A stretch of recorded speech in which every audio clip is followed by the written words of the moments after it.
countrymen and my fellow Americans. La Repubblica Americana is on air from Philadelphia, broadcasting worldwide from the cradle of American democracy. Here's Robert Petrone and Michael DePilla. Salve! I'm Rob Petrone. And I'm Mike DePilla. And this is La Repubblica Americana, where we explore how the Western world modeled the Roman Republic and how Italian culture influenced our Western heritage. Mike, we just had Christopher Columbus Day throughout the country. The parade was wonderful here in Philadelphia, and we're all exhausted from the festivities. Yeah. I'm sure, yeah. And anyone who has listened to my previous podcast for Radio Voice Italia, Christopher Columbus University, all 50 episodes of which are available for your listening pleasure at Radio Voice Italia's website, can tell you that Christopher Columbus was the greatest hero of the 15th and 16th centuries, the first abolitionist, the first civil rights activist of the Americas, and he was Italian, being born in Genoa. But he didn't sail for Italy. He sailed for Spain. In fact, there are lots and lots of great Italian explorers who sailed for other countries. Can you name a few for us, Mike? Sure. We had Giovanni Caboto, which we know as John Cabot, and his son Sebastiano. They sailed for England. Vespucci Amerigo, of course, which America is named after, he also sailed for Spain and later Portugal. Alejandro Malaspina sailed for Spain. But for us, interestingly, Giovanni di Verrazzano, who sailed for France. The New Yorkers have immortalized him with the Verrazzano Bridge, but here we kind of forget he was actually the first person to see the Delaware, which is the largest river along the eastern seaboard, and he named it Vendoma, interestingly. So it had a different name back then. That is very interesting. Yeah, so all these great Italian explorers. Also, another one who sailed for France, Francesco Giuseppe Bressani. They're all exploring and setting up settlements, but not for Italy. What's going on here? Why are all of these great Italian explorers sailing for other countries and not their own? So, well, Italy was expanding its global market in the Mediterranean, and we had our two big superpowers, which were Genoa and Venice, of course, maintaining all the trade with the Silk Road to the east there. So Italy, really, it turned its attention to banking, interestingly. And we had the big banking houses in Florence. We had the original banking house of the Alberti family, which was later replaced by the Medicis. Yeah, everybody knows the Medicis, but not a lot of people have heard of the Albertis. So Cesare Alberti, tell us a little bit about him.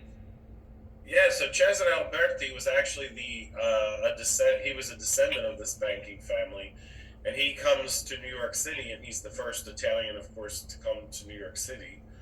And later, his son was a violinist and taught violin in Philadelphia and sold violins here in Philadelphia, and actually was a teacher to Thomas Jefferson's wife. Isn't that something? So Jefferson, I'm sure, had or perhaps the estate still has a violin from the Albertis. I don't doubt.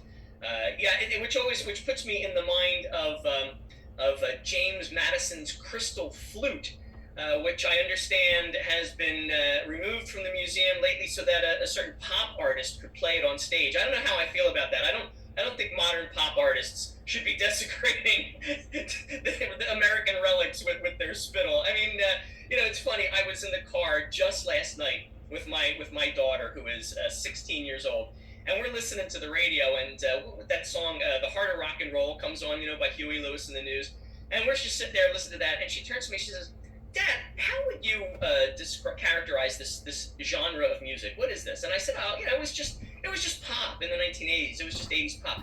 And she goes, "Oh, okay." She goes, "Boy, pop music has really gone downhill since that." And I said, "I'm glad that came out of your mouth, kiddo, because if I had said it, people would just roll their eyes and say, 'Oh, there's just an old man grumbling.' But even my 16-year-old daughter can spell. All right. So anyway, back to Italy's involvement with banking. Where does Italy's banking come from? Where do its roots like everything else. Everything, all roads lead back to our Romans. I love that. Yep. Yeah, so interestingly, the Romans started banking throughout the world, and like the Medicis, they had different branches. The Medicis had branches in different cities. The Romans had different branches throughout their city. So if you were a wealthy guy, it's like if you wanted to take out money on Market Street, you can go to one branch, and if you wanted to go down on Broad Street, you can go to another. And they had the same thing. And these banks, though, were interestingly contained within the Roman temples. So imagine a church with an underground vault like a bank, and people going to church to pray and then withdrawing money. Yeah, that's interesting. Right, I understand that the Temple of Saturn in Rome, which was at the foot of Capitoline Hill, housed the Romans public treasury, and that name sounds familiar. Capitoline Hill, because we have a Capitol Hill in DC, so I'm sure that's also named after the Roman hill. Yes, there you go. Absolutely. Well, the original name, a lot of people don't know this story, but the original name of the city of Washington was Rome. Are you kidding me? I did not know that. And the name of the Potomac was, of course, the Tiber. And it was owned, interestingly, by a man named Mr. Pope. Can't make this stuff up. Yeah, I know. Seriously, tell us about that. Yeah, so the Pope family was a very wealthy Virginia family. Actually, George Washington's antecedents, of Mrs. Washington, were part of this Pope family, and but they owned the original land that eventually was taken from Virginia and Maryland. And on maps, we can see that they named it Rome. Interestingly, that is absolutely fascinating. Wow! So everything from Rome to Capitol Hill to the temples and the banking. So So back to Saturn's temple in Roman mythology. Saturn, he was a god that ruled during the Golden Age, and so he continued to be associated with wealth. Like everybody's heard the term Golden Age. We use it in the vernacular to mean like sort of a halcyon time when things were great and you had no responsibility. But few people know that it was actually the first of the 5 ages of man in Greek mythology, as identified by Hesiod in his epic poem, his didactic poem, Works and Days, which he wrote about 700 BC. So he identified the Golden Age first, and then it was followed by the Silver Age, followed by the Bronze Age, followed by the Heroic Age, and then finally followed by the Iron Age. So judging by that timeline by Hesiod, Saturn ruled a very long time ago. But his temple in Rome housed the Aurarium, a word that comes from as, meaning bronze or money, and arium, meaning a place for, like aquarium, terrarium, planetarium. And some temples, such as the temple of Juno Moneta, were also mints. Now, Juno was the daughter of Saturn and the goddess protector and special counselor of the state. Her last name, Moneta, is where we get what, Mike?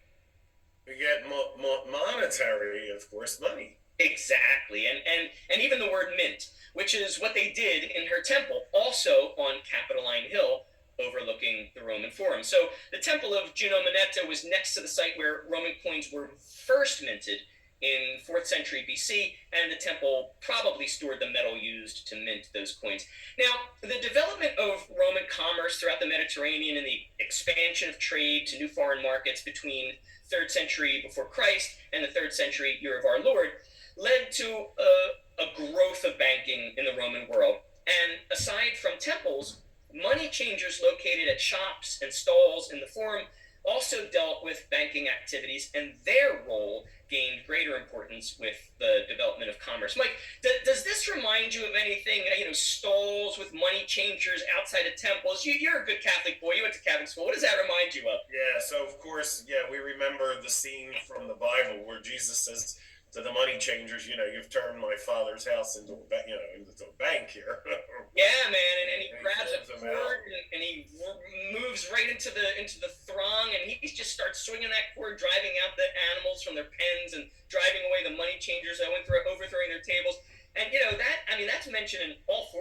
Gospels, chapter 11 of Mark, 21 of Matthew, 19 of Luke, and even chapter 2 of John. Like, John puts it, like, right up front. And, I hear a lot of people say, oh, well, Jesus, he was a real hippie type, a real gentle. Yeah, no, Jesus could be a warrior when he needed to. And I always love that story because that really shows the fierce side of Jesus and sort of heralding his coming again in Revelations when he stands as the fierce judge. So, but the money changers didn't really start with Rome. I mean, the Greeks had money changers before the Romans did, to be sure. They were called the Trapezites, and that comes from the Greek word trapeza, which means one who counts. And these guys dealt with bank transactions and counting houses around the Forum.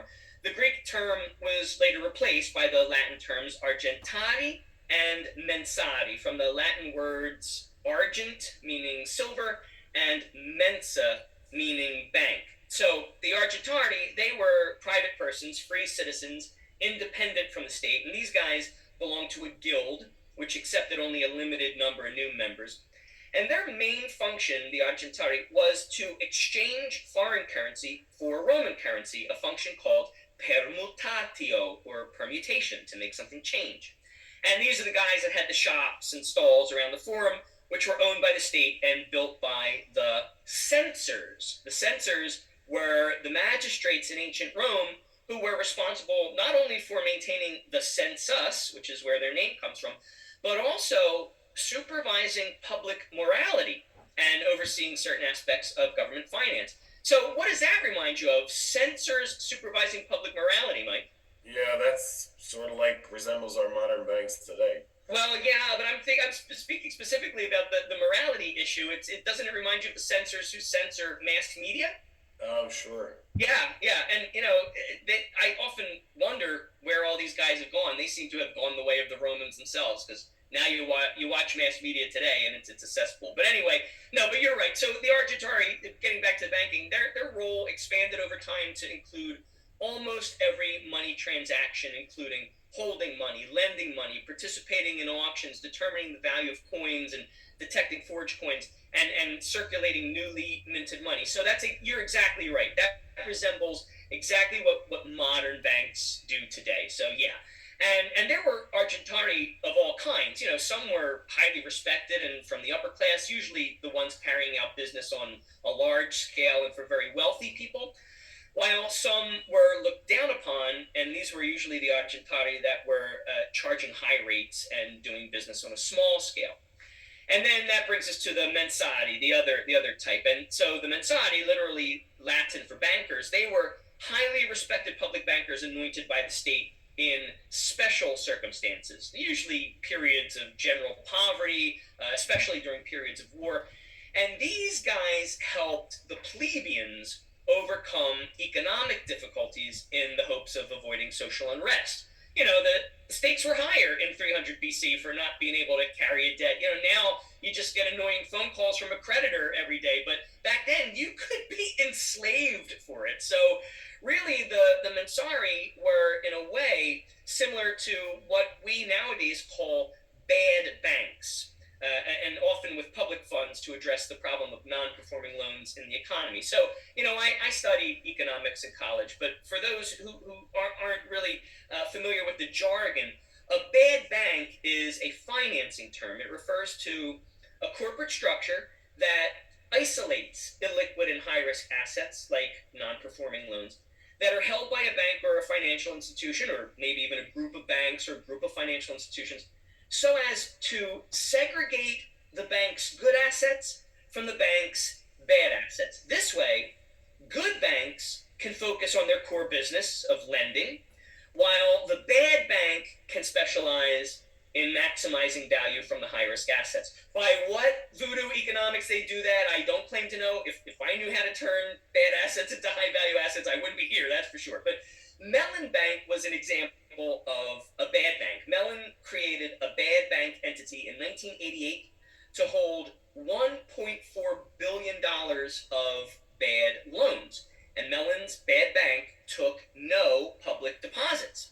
So that one may be a bit niche, but the Roman Republic did give us that in the form of the mensari. All right, Mike, so We also had one last type of banker in Rome, so very briefly, that's the numulari, from numulus, meaning a small amount of money. And these guys were officers of the mint, and their main role was to test the quality of new coins. They also exchanged money for their own account, held deposits, lent money, made payments on behalf of clients, executed sales, much like the Argentari.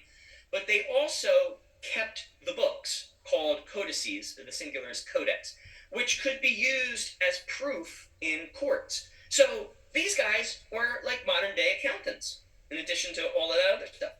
So, okay, the Roman Republic really had a lot on banking, particularly centralized banking. And Mike, the founding fathers of the United States also had very strong opinions on banking, didn't they? Tell us about that. Sure. After the Revolution, of course, we had a huge debt to repay with all the war debt. And Alexander Hamilton, our first Secretary of the Treasury, he realized that the only way to solve this problem was creating a centralized bank, a national bank. And they came up with this formula that if we created the bank for 20 years, we would get personal depositors and the government to deposit. They opened the bank with $10 million, interestingly, right back here in Philadelphia. But when they built the bank, they go on to build a bank. They build it in a temple, just like the Romans. Just like the Romans. That's right. In fact, it's as you said, it's right here in Philadelphia. Where is the first bank located, Mike? Yeah, the first bank is on 3rd Street, and that was designed to look like the Roman temple in Nimes, which Jefferson had seen. And of course, that lasts for 20 years. And it goes on to 1811, and by 1811, we end up with the debt being paid off. Imagine that, we go to pay our debts off. Imagine. But then in 1812, we enter into another war, the War of 1812. And then 3 years later, they said, well, the first bank worked, let's build another bank. So this time they built the second bank in the United States because the first one had been sold to Stephen Girard, the wealthiest man in the United States at the time. He opened the Girard Bank that early on. Yeah, and there's a lot in Philadelphia named after Stephen Girard. We have Girard Avenue, we have the Girard Estates in South Philly, yeah. And you had mentioned that Thomas Jefferson had seen the temple in Rome, and that's sort of what they modeled it after. Jefferson also had really strong opinions on banking. Hamilton, as you said, is the first Secretary of the Treasury. He was the one who came up with this way to solve the problem. But Hamilton and Jefferson often butted heads, as we mentioned in an earlier episode. And this was no exception. Jefferson was afraid that a national bank would create a financial monopoly that might undermine the state banks and adopt policies that favored financiers and merchants, who tended to be creditors, over farmers who tended to be debtors. So Hamilton's idea of a national bank really clashed with Jefferson's vision of the U.S. as a chiefly agrarian society, not one based on banking, commerce, or industry. But nevertheless, as you pointed out, Hamilton's bill ends up clearing both the House and the Senate after a great deal of debate, and President Washington, in his infinite wisdom, signed the bill into law in February of 1791, and that was when the first Bank of the United States opened for business. And, I have this really funny story about the first Bank of the United States. So the first bank robbery in the United States took place in Philadelphia at the first bank of the United States before even the second bank opened. And it occurred during the Yellow Fever in 1798. So just like today, sadly, when we had the pandemic, the bad people take advantage of a situation like that for profit. That's right. That's exactly right. And so, and just to show you how stupid these bad people were, they go in, they rob the First National Bank, and they leave with the money. And because there are no other banking institutions in the country yet, they go back the next day to redeposit the money in the First National Bank from which they stole it. And of course, they were immediately arrested and convicted. So, that's the story of the first bank robbery. I'll have to make some interest on that. Yeah, and not much has changed in Philadelphia. Criminals are still just as stupid. So, Mike, I remember going to the bank with my grandfather when I was a little boy. Yeah, me too. Right? And it's interesting, my grandfather was Girard, and the bank we went to was Girard Bank. Gerardo? Gerardo, yeah. Oh my God! All right, Say, this is my bank. That's cute. Let me see if you had the same experience. So I go in the bank with my grandfather, and he goes into his pocket to get the cash that he wants to deposit. And how do you think he stored his personal cash, Mike? I know. He had a wad of cash with a rubber band around. That's right. Yeah, no wallet, no money clip, a rubber band. I love it. And every time I see a rubber band, I think of my grandfather's wad of money in his pocket. And I'll tell you another thing. My grandfather never had a credit card. That man had nothing in his pocket but dead presidents and a rubber band. Dimmi, Michele, come preferisci pagare le cose tu? Contanti o credito? In contanti. That's Italian. Thank you for tuning in, folks, and be sure to visit Mike DePilla and me, Ron Patrone, next time on Radio Voice Italia at La Repubblica Americana. Whiskey and soda, rock and roll. Whiskey and soda, rock and roll.